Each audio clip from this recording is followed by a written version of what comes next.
Romina, ¿cómo estás? ¿Cómo te fue en la charla? ¿Cómo están ustedes? Muy bien, ¿Bien? felices de tenerte acá. Bueno, igualmente yo feliz de estar aquí. La charla me fue muy bien, la verdad es que estuvimos casi a sala llena, lo cual me puso muy contenta y siempre es un estímulo cuando uno está parado arriba del escenario, ¿no? La respuesta del público, la energía del público, así que en principio arrancamos con el pie derecho porque había mucha gente y fue un desafío lindo porque en general yo doy charlas más largas, entonces tuve como que sintetizar, lo cual para una persona tan perfeccionista es muy difícil. Pero se logró y estuvo buenísimo, la verdad que la disfruté, fue muy muy linda y además es el mismo escenario que habité anoche y que ya estaba ahí como caminado, así que fue lindo volver a pararme ahí. Qué lindo, Ro. Bueno, contanos un poco cuál era tu objetivo de traernos este tema a este festival eh, y si un poco ese objetivo sentís que lo lograste, sentís que el público lo recibió de la manera que esperabas. Mira, me parece una gran pregunta, Pau, porque justamente una de las últimas cosas que hice cuando terminó la charla es preguntarles si había podido, aunque sea sembrar una pregunta, ¿no? Dejar una inquietud latente en relación a esto que traigo, que es la propuesta de un abordaje neuroafirmativo del trastorno obsesivo compulsivo, que es absolutamente contraria al status quo de la clínica actual, pero tan necesaria por otro lado. Y para mi grata sorpresa, la gente lo que comentaba es que sí, que se fue como muy conmovida, como muy interpelada. Y como era mucha gente, digamos, para mí es muy esperanzador, ¿no? Digo, en un trabajo de transición que, como les decía, un poco va contra el oleaje de la clínica clásica del TOC, poder compartir esto con estudiantes de psicología, con psicólogas y psicólogos que ya están trabajando en la clínica del TOC y de otras condiciones, y poder compartir un poco este tránsito nuevo, esta mirada nueva, con todo lo que implica compartirla, digo, porque tiene que poder salir del espacio de investigación en el que desde Épica, que es el centro que dirijo, y desde mi propio trabajo, está cocinándose y tiene que poder empezar a circular en las voces y las preguntas de otros terapeutas, de estudiantes, de espacios ya consolidados dentro del ámbito PSI. Así que para mí es un placer enorme poder venir a un espacio tan importante, de tanta envergadura como Psicología del Sur, a poder contar un poco desde un lugar riguroso, pero también muy, muy emotivo y muy personal, esta nueva apuesta clínica que estamos trayendo desde Épica. Me consta que en las redes sociales has hablado mucho de que la música ha tenido como un fuerte impacto en tu vida, positivo. Sí. ¿Me podrías explicar por qué y cómo? Te lo voy a explicar con un fragmento de mi propia historia. Cuando me diagnosticaron, y yo entendía muy poco de lo que me estaba pasando, pero lo único que entendía era que tenía miedo de todo y que no quería salir de mi casa, que no quería comer y que no quería nada. Todos los espacios que antes eran espacios de lo cotidiano, espacios comunes, se me fueron restringiendo. O sea, cada vez mi mundo era cada vez más chiquitito. No podía usar mi ropa, no podía comer mi comida, no podía lavar mis cosas, no podía sentarme en mis sillas, no podía abrazar a mi mamá. En ese contexto de cosas tan desafiante y tan espeluznante, por otro lado, porque realmente yo me sentía extranjera en mi propia casa y acechada por un montón de miedos irracionales y exagerados, el único lugar que se mantuvo vigente, en el que yo podía circular y hacer algo distinto a compulsionar, era mi estudio de grabación. Hasta que meses después se contaminó y me tuve que correr también. Pero durante un tiempo largo fue el ancla que me sostuvo de no terminar completamente desahuciada, ¿sí? Hasta que pude tener el tratamiento adecuado y todo, pasó un tiempo. En ese tiempo, la música, componer, encontrarme ahí, en eso que, digamos, que me daba un poco de información de que yo seguía siendo yo, ¿no? O sea, eh, algo de lo que antes del talk fuerte hacía, se conservaba, que era mi música. Entonces, poder sentarme en ese estudio, toda chiquitita, arrumbadita, no entendiendo nada de lo que pasaba alrededor, y poder apretar un botón, tocar el piano, cantar y decir algo, a mí me salvó. Lo mismo me pasó con el escenario. Me acuerdo también, recién diagnosticada, habíamos planificado un viaje, me habían contratado para tocar en Nueva York, en un lugar.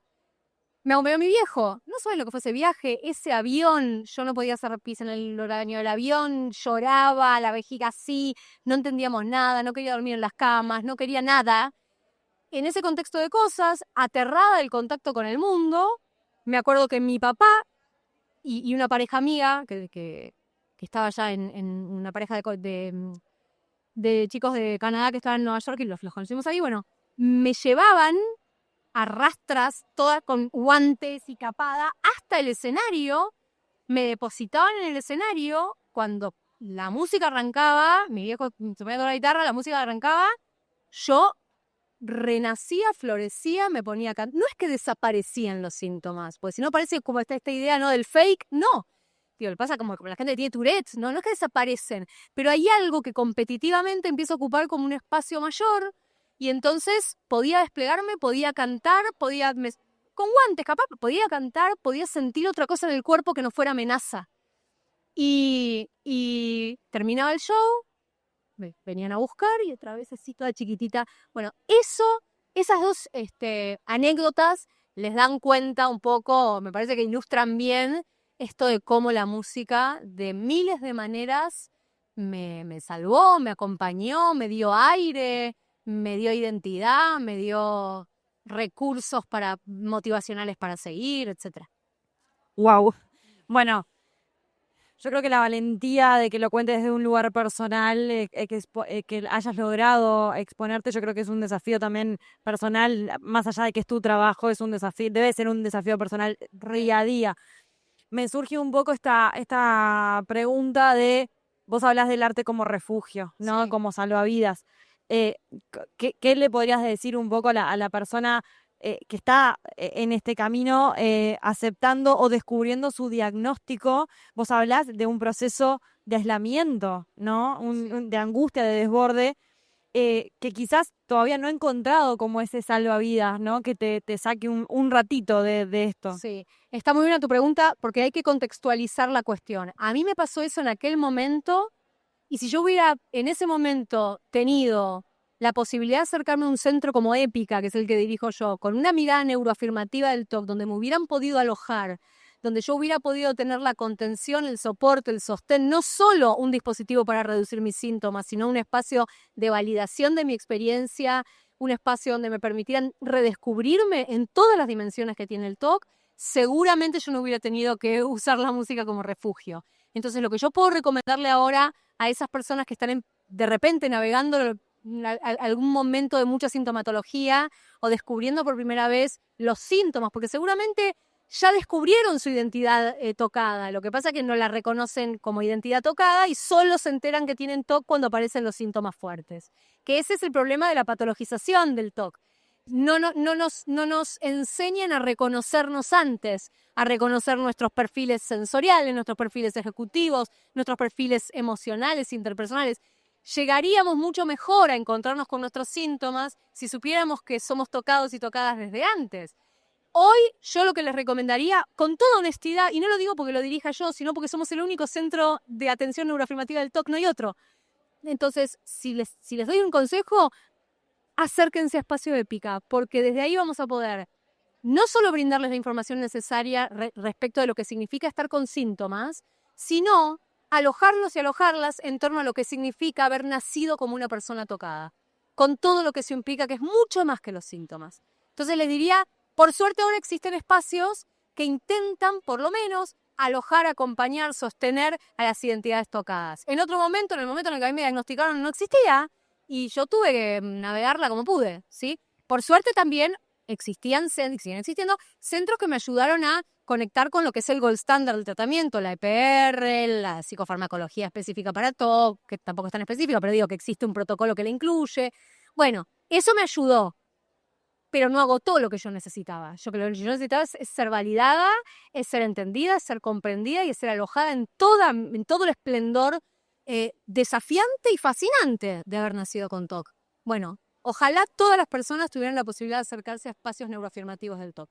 No me deja de llamar la atención lo mucho que el concepto de identidad ha atravesado toda esta charla. Total. Me gustaría hacerte una pregunta capaz un poco más personal. Sabemos que De una. la música forma parte de tu identidad. Sí. Vos por ahí también dijiste el escenario. Ahora, ¿hay otra cosa?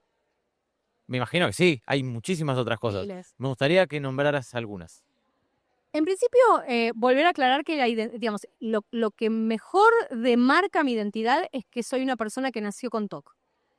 Porque ese haber nacido con TOC también tiene que ver con cómo yo me multipliqué como artista y fui meticulosa, perfeccionista, obsesiva, hipersensible, recurrente, repetitiva. O sea que todas las otras identidades, la Ro, que es cantante, compositora, actriz, oradora, performer, escritora, qué sé yo, hago esas cosas porque me gusta hacer cosas. Ahora, me gusta hacer cosas probablemente porque hay de base una tendencia y un estilo del neurodesarrollo, un estilo cognitivo específico que tiene que ver con que nací con TOC.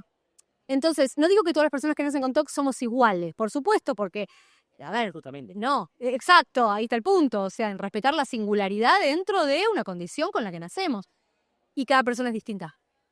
Aún cuando somos neurodivergencia, somos todos distintos. Pero sí es cierto que muchos de los motivos por los cuales yo soy tan ecléctica y tan multifacética, si querés, después si lo hago bien o lo hago mal, es cuestión de gusto, pero por lo menos que soy una mina que está todo el tiempo como buscando estímulos, a pesar de lo que me complica, ya ven, tengo que limpiar sillas, tengo que hacer esto, aún así, siempre tengo mucha hambre de aprender, de hacer cosas, de compartir, de mostrar. Obviamente crecí arriba de un escenario, entonces lo tengo muy canchereado, eso también tiene que ver con mi historia, y no tanto con mi identidad en términos innatos, sino con la parte de la identidad que tiene que ver con los contextos donde uno se crió, creció, circuló.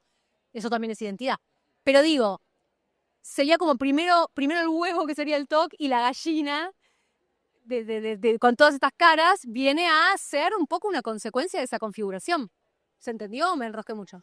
Obvio. Sí, si hay algo que está pasando acá es que se está entendiendo lo que... Ok, eso me alegra mucho. Está tranquila. Ro, dijiste algo hace un rato en esto de la importancia de que hoy en día existan centros de inclusión, ¿no? Neuroafirmativos. Neuroafirmativos. Digamos, ¿no? Claro. ¿Qué, si vamos a fantasear así Sí. como en lo grandilocuente, qué necesitaríamos como sociedad para que haya una inclusión neuroafirmativa del TOC? Me encanta la pregunta. En principio, combatir sistemáticamente el capacitismo estructural.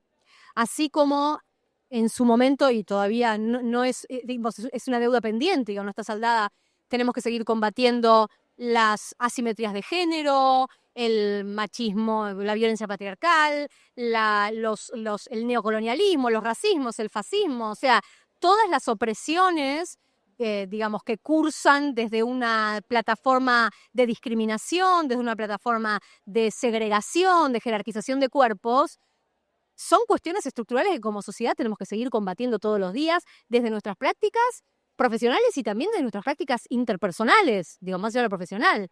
Digo, así como tenemos que revisarnos todos los días en relación a cómo nos comportamos con el prójimo, en términos de cómo lo leemos, ya sea porque estemos atravesados por sesgos desde racistas, machistas, capacitistas, ¿sí? Esto también tiene que ver, o sea, cómo seguimos, porque estamos atravesados y atravesados por este sesgo también, considerando que ciertos modos de funcionar en el mundo son más valiosos y más esperables que otros.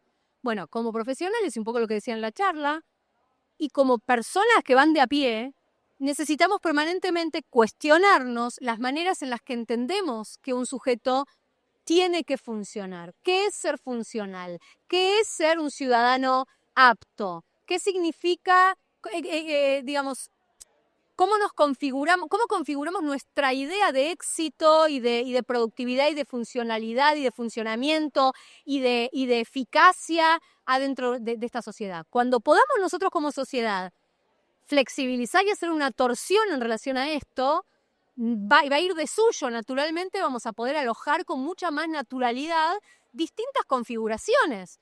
Ahora, otra vez, la responsabilidad es de cada uno de nosotros. Un poco sí, un poco no.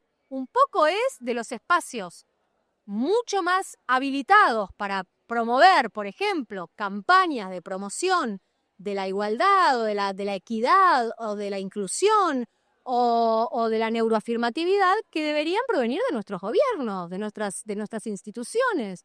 A ver, deberíamos tener leyes más claras en torno a la inclusión, en torno a esto de la multiplicidad de configuraciones como garantía de un estatuto como ciudadanos que sea equitativo. Para que esto pase, debemos, digamos, interpelarnos en lo cotidiano, formarnos, estudiar y todo, pero también tenemos que seguir pidiendo y exigiendo que los gobiernos que las instituciones, que los espacios de poder promuevan sistemáticamente miradas inclusivas y neuroafirmativas en todos los ámbitos, no solo en el ámbito de la psicología, en los espacios compartidos, en los espacios colectivos, en el banco, en el restaurante de la esquina, en todos los espacios que tienen que ver con el compartir y con lo colectivo. Todos los individuos de una sociedad, incluyendo aquellos que tienen una neurofuncionalidad divergente, deberíamos ser considerados iguales, y esto no ocurre. Para que ocurra otra vez, trabajo muy potente de los espacios que tienen el poder para hacer un trabajo sistemático potente y catalizado rápido, y nosotros y nosotras todo lo que podamos abrir el corazón, abrir la cabeza, interpelarnos, preguntarnos, cuestionarnos, estudiar sobre el tema, que hay mucha gente que viene haciendo un laburo alucinante para abrirnos la cabeza en este sentido y compartirlo. Romina, me gustaría, para empezar, que esta entrevista no terminara porque la estoy disfrutando un montón. En segundo lugar, lamentablemente se tiene que terminar. Quiero preguntarte, ¿qué le dirías a esas personas que están recibiendo en este momento un diagnóstico de TOC? Perfecto, me encanta esa pregunta, me encantó. Lo primero que le diría es, vivir con TOC no es una condena. No se compren la mentira, el verso del diagnóstico como condena, del diagnóstico como sentencia. El diagnóstico puede ser una oportunidad, un pasaporte a lo comunitario, un pasaporte identitario, que la comunidad tocada es hermosa, gigante, y que estamos acá para alojarlo y alojarla con todos los recursos necesarios para no solo reducir el sufrimiento, sino también para que encuentre un espacio de pertenencia, de comunidad, y un espacio que lo aloje, la aloje y la cobije como corresponde en su dignidad y en su experiencia singular. Totalmente agradecidos de haberte tenido acá. Por favor, un placer, gracias. Muchas gracias.